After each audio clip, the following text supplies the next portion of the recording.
BSF का वो जवान जो गलती से पाकिस्तान चला गया था, 20 दिन बाद जब उसे भारत लाया गया तो उसने बताया कि पाकिस्तान की आर्मी ने कैसे उसके साथ 3rd डिग्री टॉर्चर किया।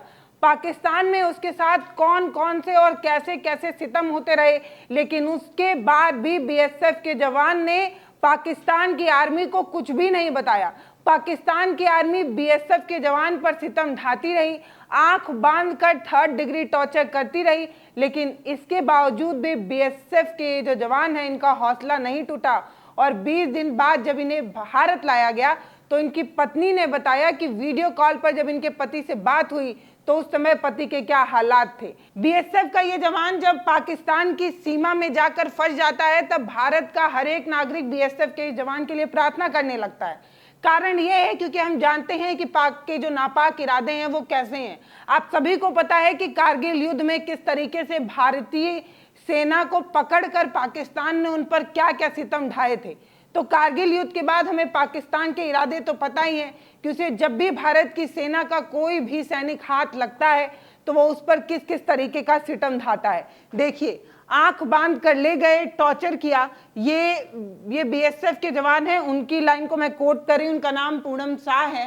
पूनम शाह ये बता रहे हैं कि कैसे पाकिस्तान की आर्मी उन्हें बांध कर ले जाती है, टॉर्चर करती है, उन्हें सोने नहीं देती है, उन्हें रात भर दिन भर जगाया जाता है। इस तरीके की चीज जो है उन्होंने खुद बताई है। मैं आपको बताऊंगी किस तरीके से उन्हें टॉर्चर किया गया था। आप सभी को पता है कि 22 अप्रैल को पहलगांव में जो आतंकी हमला हुआ उसके बाद पाकिस्तान और भारत के बीच के सीमा पर तनाव बढ़ गया था। उसके अगले ही दिन पाक ने ट्वीट कर, पाक की आर्मी की तरफ से ट्वीट कर ये बताया गया था कि उनके अंडर में बीएसएफ का एक जवान है। और 2 फोटो ट्वीट कर पाक की सेना ने ये बताया कि बीएसएफ का ये जो जवान है उसको इन लोगों ने गिरफ्तार कर लिया है। 2 फोटो शेयर की थी। एक फोटो शेयर की थी जिसमें ये आपको बीएसएफ के जवान नजर आ रहे हैं और नीचे इनका पैर नजर आ रहा है, इनकी गन नजर आ रही है, वाटर बॉटल नजर आ रहा है, इनका बैग नजर आ रहा है। एक फोटो ये शेयर की गई थी और दूसरी फोटो जो है वो ये शेयर की गई थी जिसमें उनका आंख बंद कर दिया गया था और आपको यहाँ पर जो है पाकिस्तान की आर्मी का जवान जो है वो नजर आ रहा होगा, यूनिफॉर्म आपको नजर आ रही होगी। तो 2 फोटो पाकिस्तान की आर्मी की तरफ से शेयर किया गया था। इन 2 फोटो को 22 अप्रैल पहलगांव आतंकी हमले के अगले दिन यानी कि 23 अप्रैल के दिन जारी किया गया था। और 23 अप्रैल के दिन ही जो है ये पता चला था कि पूनम शाह जो है वो पाकिस्तान की आर्मी के पास चले गए हैं। वो जब पाकिस्तान की आर्मी के पास फंसे थे तब कई सवाल लोगों के जहन में था। पहला ये कि पाकिस्तान में उनके साथ क्या हुआ, पाकिस्तान की आर्मी उनके साथ किस तरीके का टॉर्चर कर रही है, और पाकिस्तान की शेल्टर में 20 दिन का रहने के बाद जब बीएसएफ का ये जवान वापस आएगा तो भारत में उसके साथ क्या होगा, क्या उसे वापस से नौकरी में रख लिया जाएगा या नहीं रखा जाएगा। पाकिस्तान की सीमा में पाकिस्तान के सोल्जर्स के बीच 20 दिन तक रखने के बाद क्या उसकी नौकरी बची रहेगी कि नहीं, नौकरी बचेगी या चली जाएगी, ये भी एक सवाल लोगों के जहन में था।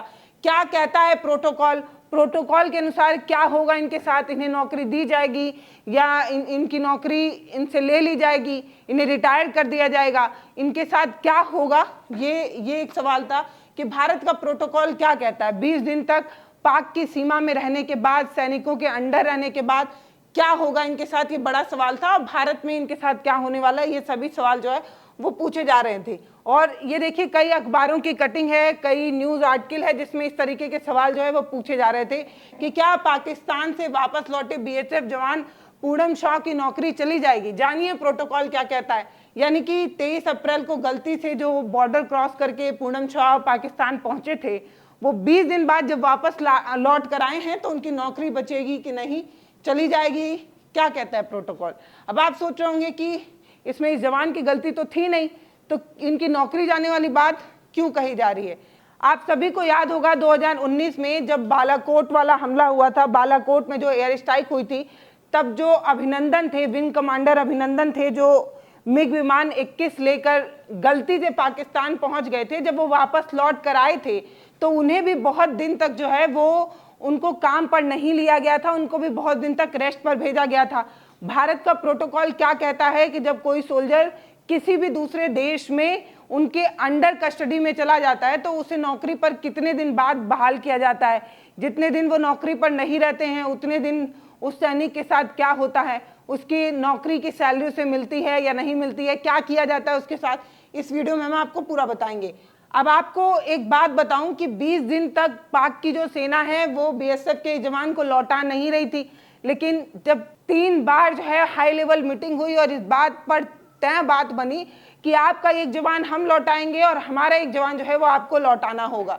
ये देखिए TV9 भारतवर्ष का पाकिस्तान से वापस लौटे बीएसएफ जवान पीके शाह, भारत ने भी रेजर को लौटाया। पाकिस्तान की जो सेना के जो सोल्जर थे उनको जो है वो लौटाया गया। ये TV9 भारतवर्ष की खबर है। इसके अलावा अलग अलग जगहों पर अलग अलग खबर जो है वो चलाई गई। क्या पाकिस्तान ने पीके शाह को किया टॉर्चर? पत्नी ने बताया कि साल में हुई पति की वतन वापसी। अब मैं जो विंग कमांडर अभिनंदन की बात कर रही थी वही है भारत का प्रोटोकॉल, उसी के बारे में जिक्र कर रही थी। आपको याद होगा कि 2019 में बालाकोट में एयर स्ट्राइक के दौरान विंग कमांडर अभिनंदन अपना लड़ाकू विमान MiG-21 लेकर उड़ रहे थे और गलती से जब उनका फाइटर हाईजैक होता है और पाकिस्तान की सीमा में वो जाकर गिर जाते हैं, उसके बाद उन्हें बंदी बना लिया जाता है।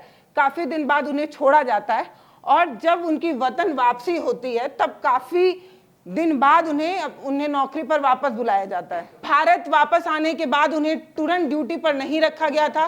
सुरक्षा प्रोटोकॉल के मुताबिक विंग कमांडर अभिनंदन कुछ समय के लिए ग्राउंडेड कर दिए गए थे। हमारे जो प्रोटोकॉल है, सुरक्षा प्रोटोकॉल है, उसके तहत विंग कमांडर अभिनंदन को भी कुछ समय तक जो है वो अंडरग्राउंड किया गया था और वही प्रोटोकॉल जो है वो बीएसएफ के जवान पीके कुमार शॉ पे भी जो है वो लागू होगा। पीके शॉ की अगर बात की जाए तो इस स्थिति में भी उन्हें जो है वो बर्खास्त तो नहीं किया जाएगा, लेकिन उन्हें ड्यूटी पर भी नहीं रखा जा सकता है। किसी ऑपरेशन में भी उनको शामिल नहीं किया जाएगा। ऐसा इसलिए क्योंकि सुरक्षा की दृष्टि से, सुरक्षा के प्रोटोकॉल के हिसाब से किसी भी जवान को जब किसी और देश में कैप्चर कर लिया जाता है, कुछ दिन तक रखा जाता है, तो उसके साथ शारीरिक और मानसिक शोषण होता है और वो शारीरिक और मानसिक शोषण होने की वजह से वो जो जवान होता है वो उतना एक्टिव नहीं हो पाता है, एक कारण। दूसरा कारण ये भी माना जाता है कि सुरक्षा की दृष्टि से कहीं किसी तरीके का कोई समझौता ना हो गया हो जवान से, कहीं जवान को किसी तरीके से मिसगाइड ना किया गया हो। इन सभी चीज़ों को ध्यान में रखते हुए भी ये माना जाता है कि जो जवान किसी भी सेना द्वारा कैप्चर्ड हो उसे तुरंत किसी मिशन में जो है वो शामिल ना किया जाए। अब ये जानिए कि पीके शाह ने क्या क्या बताया, किस तरीके से उन्हें टॉर्चर किया गया है। तो पाकिस्तान की कस्टडी में काफ़ी दिन तक पीके शाह को रखा गया। करीब 20 दिन तक वो पाकिस्तान में रहे और उन्होंने पाकिस्तान की बर्बरता की वो कहानी बताई है कि कैसे उन्हें बाथरूम नहीं जाने दिया जाता था, ब्रश नहीं करने दिया जाता था, उन्हें सोने तक नहीं दिया जाता था और शारीरिक और मानसिक शोषण उनके साथ तब तक होता रहा जब तक वो भारत की सीमा में वापस नहीं लौट आए। यहाँ तक कि गाली गलौज और बदतमीजी तो उनके साथ बार बार की जाती थी। पाक की जो सेना के सोल्जर्स थे, जो जवान थे, जो अधिकारी थे, वो उनसे पूछताछ के लिए जब जब आते थे तो सिविल यूनिफॉर्म में आया करते थे।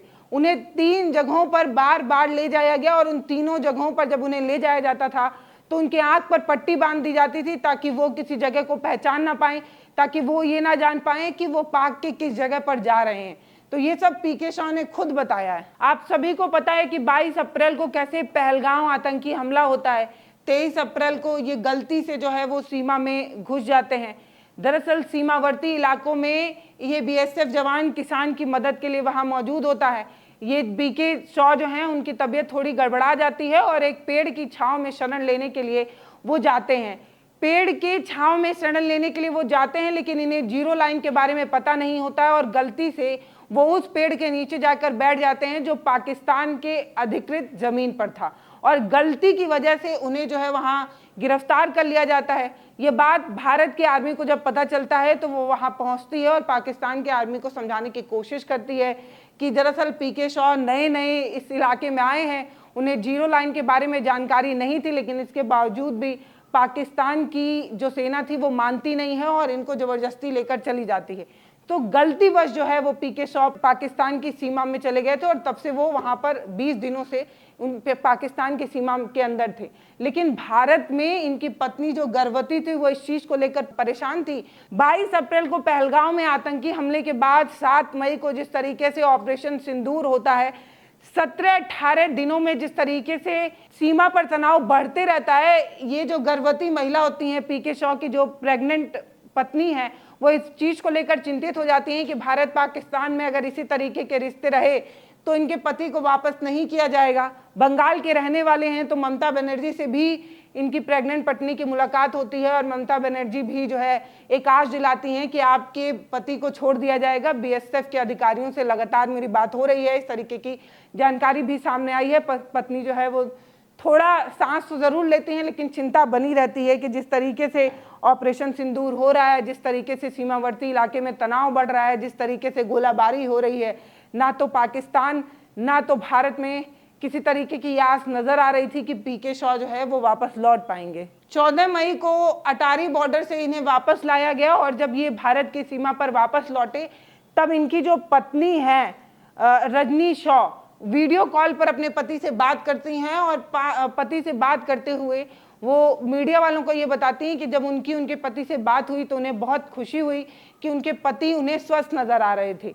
इस बात की तसल्ली थी कि उनके पति जो हैं वो फिजिकली उन्हें स्वस्थ नजर आए और इस चीज़ के लिए उन्होंने प्रधानमंत्री और अपने मुख्यमंत्री को धन्यवाद भी दिया था। 16 साल से ये बीएसएफ में है और फिरोजपुर में इनकी हालिया पोस्टिंग हुई थी। पाकिस्तान ने पीके शॉ पर किस तरीके का टॉर्चर किया उसकी कहानी इन्होंने खुद बताई है कि कैसे हर समय इन पर निगरानी रखी जाती थी, बाथरूम तक पर रोक लगाई गई थी, ब्रश तक नहीं करने दिया जाता था, सोने नहीं दिया जाता था, हर बार गाली गलौज किया जाता था। ये सब पीके शॉ ने पाकिस्तान द्वारा किए गए सितम की कहानी बताई है। इसमें हमने पीके शॉ जो 20 दिन तक पाकिस्तान की सीमा में फंसे रहे, पाकिस्तान की आर्मी के बीच रहे और 20 दिन बाद जब इनकी वतन वापसी हुई है उस पर इन्होंने क्या कहानी बताई है वो बताने की कोशिश की है हमने। लेकिन एक बात के लिए फिर से भारत की सेना को, भारत के हर एक जवान को सलाम करने का मन करता है, क्योंकि पीके शॉ पर जिस तरीके का सितम होता रहा, जिस तरीके से इन्हें टॉर्चर किया जाता रहा, तब भी पीके शॉ ये बताते हैं कि इन्होंने किसी तरीके की कोई जानकारी पाक की आर्मी को नहीं दिया। तो ये है भारत की सेना का दृढ़ निश्चय, उनका शौर्य, उनका बलिदान। बाकी आप क्या सोचते हैं वो आप हमें कमेंट सेक्शन में लिखकर जरूर बताइएगा। नमस्ते, मैं पल्लवी हूँ, आप भारत एक नई सोच देख रहे हैं। बहुत बहुत धन्यवाद।